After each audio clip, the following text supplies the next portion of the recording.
यो देशमा एउटा चेली आफ्नो बुवाबाट त सुरक्षित छैनन् भने अब अरू चेलीहरू झन् कसरी सुरक्षित रहने होला? एकचोटि यो भिडियो हेरेर साथ दिनुहोला। अर्को बेडमा बसेर चाहिँ यसरी होइन यसरी सुतेर घर, यसरी होइन यसरी घर भनेर मेरो त सायद होसै हरायो।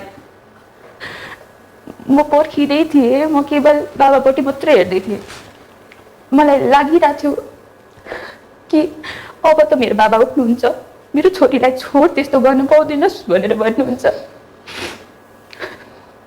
तर त्यो बुवाको शब्दबाट नाइ नै आएन। अब आउने सरकारलाई म के भन्न चाहन्छु भने कुनै पनि छोरी चेलीमाथि यस्तो अभद्र व्यवहार भएको सुन्नु वा देख्नु नपरोस्। यसका लागि सरकारले छोरी चेलीमाथि अभद्र व्यवहार गर्नेलाई कडाभन्दा कडा कारबाही गर्नुपर्छ। यसअघि उहाँलाई अहिले बन्दै गरेको सरकारको प्रधानमन्त्री र काठमाडौँ महानगरपालिकाका पूर्व मेयर बालेन्द्र शाहज्यूको टोलीले उद्धार गरेको भनेर उहाँले भन्नुभयो। तपाईमाथि उहाँ लगायत सम्पूर्ण नेपाली जनताको आश र भरोसा टिकेको छ। यस आश र भरोसालाई कहिले पनि मर्न दिनु हुने छैन भन्ने अपेक्षा राखेका छौँ हामी सबै नेपाली जनताहरूले।